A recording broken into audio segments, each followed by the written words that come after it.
Praise the lord. ప్రభు పేరిట మరొక దినంలోకి మీకందరికీ వందనాలు. ఈ దినం పరిశుద్ధాత్మ దేవుడు మన కొరకు ఏర్పాటు చేసుకున్న వాక్య భాగము మార్కు సువార్త 3వ అధ్యాయము 1-19 వచనాలు ధ్యానం చేసుకుందాం. సమాజ మందిరంలో ఆయన మరలా ప్రవేశింపగా అక్కడ ఊచ చేయగలవాడు ఒకడు ఉండెను. అచ్చట వారు ఆయన మీద నేరము మోపవలనని ఉండి విశ్రాంతి దినమున వానిని స్వస్థపరచునేమో అని ఆయనను కనిపెట్టుచుండిరి. ఆయన నువ్వు లేచి మధ్యన నిలువమని ఊచ చేయగలవానితో చెప్పి వారిని చూచి, విశ్రాంతి దినమున మేలు చేయట ధర్మమా, కీడు చేయట ధర్మమా, ప్రాణ రక్షణ ధర్మమా, ప్రాణ హత్య ధర్మమా అని అడిగెను. అందుకు వారు ఊరకుండిరి. ఆయన వారి హృదయ కాఠిన్యమునకు దుఃఖపడి కోపంతో వారిని కలిగి చూసి, నీ చెయ్యి చాపమని ఆ మనుషునితో చెప్పెను.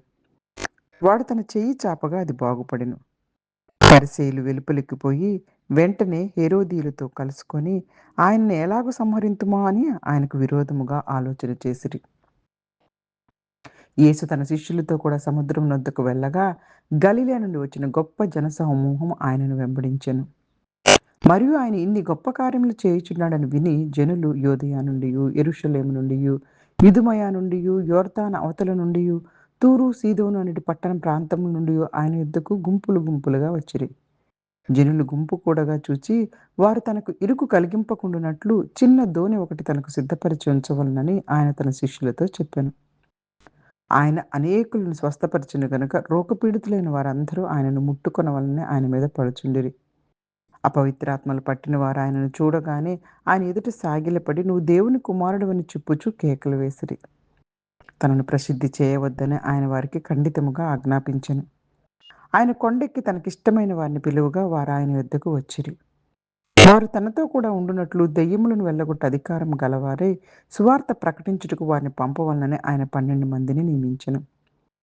వారెవరనగా ఆయన పేతురును పేరు పెట్టిన సీమోను, జెబెదయి కుమారుడగు యాకోబు, అతని సహోదరుడగు యోహాను. వీరిద్దరికి ఆయన బోయనెర్గెసను అని పేరు పెట్టెను. బోయనెర్గెసు అనగా ఉరిమెడు వారని అర్థము. ఆంద్రియ, ఫిలిప్పు, బర్తలోమియ, మత్తయి, తోమ, అల్ఫయి కుమారుడగు యాకోబు, తదయి, కనానీయుడైన సీమోను, ఆయనను అప్పగించిన ఇస్కరియోతు యూదా అనువారు. హల్లెలూయా, హల్లెలూయా. పరిశుద్ధాత్మ దేవుడు ఈ దినము మనందరితో మాట్లాడడానికి ఈ వాక్య భాగాల ద్వారా ఇష్టపడుతూ ఉన్నారు. అంటే ఇక్కడ ఊచ చేయగలిగినటువంటి ఒక వ్యక్తి అంటే అర్థం ఏంటంటే, అంటే ఎండిపోయిన చేయిలాగా అయిపోతుందనమాట. అంటే చాలా, చాలా వీక్‌గా, బలహీనంగా ఉన్నటువంటి ఒక చెయ్యి కలిగిన ఒక వ్యక్తి. యేసుక్రీస్తు ప్రభువారు విశ్రాంతి దినమున సమాజ మందిరంలోనికి వెళ్ళగా, యేసుక్రీస్తు ప్రభువారు ఈ లోకంలో ఉన్నన్ని రోజులు మనందరికీ తెలుసు. ఆయన విశ్రాంతి దినమున తప్పకుండా యూదులకు ఉన్నటువంటి సమాజ మందిరంలోకి వెళ్ళి అక్కడ వాక్యాన్ని ఆయన బోధించారు. అక్కడ ఒక వ్యక్తికి ఒక చెయ్యి ఎండిపోయి ఉండిందంటే, అంటే ఊచ చెయ్యి ఉందంట. అయితే అక్కడ వాళ్ళందరూ చూస్తా ఉన్నారు ఆయన మీద ఎట్లైనా నేరం మోపాలని. ఎందుకంటే విశ్రాంతి దినమైనా సరే ఈయన ఖచ్చితంగా ఈయన దగ్గరికొచ్చిన వాళ్ళని స్వస్థపరుస్తారు. కానీ విశ్రాంతి దినం యూదులు ఏ పని చెయ్యరు గనుక వాళ్ళు ఇది అలా చేస్తే ఆయనను ఎలాగైనా సరే నేరము మోపాలని చూస్తూ ఉన్నారు. యేసుక్రీస్తు ప్రభువారు ఆ మనిషిని మధ్యలో నిలబెట్టి విశ్రాంతి దినమున ఆయన ము మేలు చేయట ధర్మమా? లేక కీడు చేయట ధర్మమా? లేకపోతే ప్రాణరక్షణ ధర్మమా? లేకపోతే ప్రాణహత్య ధర్మమా? అని చెప్పేసి అంటే నాశనం చేయటం ఏమన్నా ధర్మమా? రక్షించటం ధర్మమా? అని అడుగుతున్నారు వాళ్ళందరిని. మధ్యలో నిల్చోబెట్టి. వారు మౌనంగున్నారు.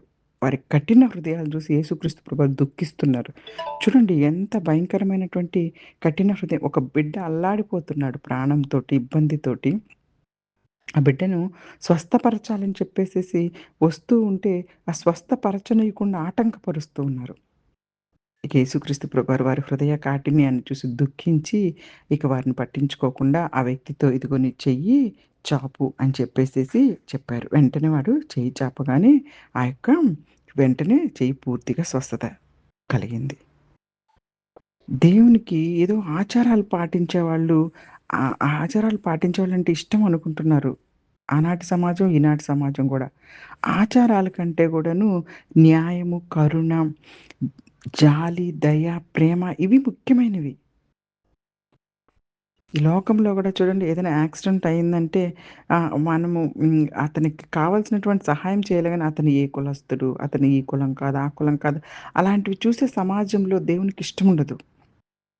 యేసుక్రీస్తు ప్రభువారు నిజంగా చెప్పంటే విశ్రాంతి దినాన్ని ఉల్లంఘించలా. విశ్రాంతి దినమైనా సరే మనము చేయవలసినటువంటి ముఖ్యమైన విషయాలను, నిజమైనటువంటి విషయాలను చూపిస్తూ ఉన్నారు. కఠిన హృదయాలు ఈ దినాల్లో కూడా దేవుని కార్యాలను అడ్డుకుంటూ ఉన్నాయి. ఆనాటి దినాల నుంచి ఈనాటి దినాల వరకు యేసుక్రీస్తు ప్రభువారి బోధన అంగీకరించటానికి కఠిన హృదయాలు చేసుకున్నవారు అనేకమందున్నారు. ఆ తర్వాత యేసుక్రీస్తు ప్రభువారు శిష్యులతో కూడా సముద్రం వద్దకు వెళ్ళినప్పుడు అక్కడ గలిలయ, యూదయ, యెరూషలేము, ఇదుమియ ఇంకా యోర్దాను అవతల నుండి అనేక మంది, అనేక ప్రాంతాల నుండి ఆయన అద్భుత కార్యాలు విని వచ్చారనమాట. జనం ఎక్కువగా ఉన్నారు. గుంపులు గుంపులుగా వచ్చారు. తన ఇరుకు కలిగింపకుండా ఉన్నట్లు యేసుక్రీస్తు ప్రభువారు ఒక చిన్న పడవ సిద్ధంగా ఉంచమని శిష్యులకు చెప్పారు. అనేక మందేమో స్వస్థత కోసం ఆయనను తాకాలని ప్రయత్నం చేస్తున్నారు. రోగపీడితులైనందరు వారు ఆయన మీద పడిపోతా ఉన్నారు. అపవిత్రాత్మలు పట్టిన వారైతే ఆయన చూడగానే ఆయన ఎదురు సాగిలపడి "నువ్వు దేవుని కుమారుడు" అని చెప్తూ కేకలు వేస్తూ ఉన్నారు. అయితే ఇక్కడ యేసుక్రీస్తు ప్రభువారు అలా బహిరంగంగా నన్ను ప్రకటించొద్దు అని గట్టిగా ఆజ్ఞాపించారు. ఎందుకంటే యేసుక్రీస్తు ప్రభువారు గట్టిగా ఆజ్ఞాపిస్తుంది అపవిత్రాత్మలకి, స్వస్థతల కోసమే వీళ్ళు వస్తూ ఉన్నారు తప్పించి, యేసుక్రీస్తు ప్రభువారి శక్తి అందరికి అందుబాటులో ఉంది. కానీ కేవలం అద్భుతాల కోసం ఈ లోకంలో వారి జీవితాలకి ఏదో మేలు జరగాలని ఈ లోకం పరంగానే ఆలోచిస్తున్నారు. అది కాదు యేసుక్రీస్తు ప్రభువారు ఈ లోకానికొచ్చిన కారణం. ఆయన రక్షకుడు, పాపం నుంచి మనల్ని రక్షిస్తారని ఆయనను అనుసరించాలి. దేవుని సమయం వచ్చినప్పుడు ఆయన సంపూర్ణంగా అన్నీ వెల్లడిపరిచారు. హల్లెలూయా! హల్లెలూయా! ఆయన కొండెక్కి తనకిష్టమైన వారిని పిలిచారు. 12 మంది అపోస్తలులను ఎన్నుకుంటా. 12 మంది అపోస్తలుగా వారిని నియమించారు. వారి ముఖ్యమైనటువంటి బాధ్యత యేసుక్రీస్తు ప్రభువారితో ఉంటూ సువార్త ప్రకటించుటకు పంపబడుతూ రోగులను స్వస్థపరచాలి. దెయ్యాలను కూడా వెళ్ళగొట్టుటకు అధికారాన్ని దేవుడు అనుగ్రహించారు. ఆ 12 మంది అపోస్తలుల పేర్లు ఇక్కడ మనకి తెలియపరచబడ్డాయి. మార్కు సువార్త 3వ అధ్యాయంలో మనందరికీ కూడాను 16-19 వచనాల్లో వారి యొక్క శిష్యుల పేర్లు సీమోను పేతురు గారు, యాకోబు గారు, యోహాను గారు, ఆంద్రేయ గారు, ఫిలిప్పు గారు, బర్తలోమయ్య, మత్తయి, తోమా, అల్ఫై కుమారుడగు యాకోబు, తద్దయి, కనానీయుడైన సీమోను, ఇస్కరియోతు యూదా. 12 మంది. కాబట్టి దేవుడు సాధారణ వ్యక్తులను కూడా తన సేవకు పిలుస్తారు. నిజమైన శిష్యత్వం అంటే యేసుక్రీస్తు ప్రభువారితో సన్నిహిత సంబంధంతోనే ప్రారంభమవుతుంది. దేవుని పిలుపు బాధ్యతతో కూడింది. కాబట్టి దేవుడు కరుణలతో, దయతో, జాలితో బాధపడుతున్న వారందరినీ స్వస్థపరుస్తారు. అలాగే ఉండాలి మనం కూడా. బాధపడేవారిని ఇంకా బాధ పెట్టకూడదు. కఠిన హృదయాన్ని హెచ్చరిస్తున్నారు. తన దేవుని అధికారాన్ని దేవుడు ఇక్కడ క్లియర్‌గా తెలియపరిచి రాజ్యాన్ని విస్తరించుటకు 12 మంది అపోస్తలులను ఎన్నుకొని సేవకు సిద్ధపరిచారు. కాబట్టి దినము ఈ వాక్యాల ద్వారా దేవుడు మనతో ఉండటానికి ఎప్పుడు ఇష్టపడుతున్నారు. ఆయనను ప్రకటించుటకు, పంపుటకు ఆయన 12 మందిని నియమించారు. మనం కూడా సువార్తను ప్రకటించే వారిలో ఉండాలి. దినము ఆయనను నమ్మిన మనమందరం ఆయన శిష్యులమే. శిష్యులుగా మన బాధ్యతలు మనం నిర్వర్తించాలి.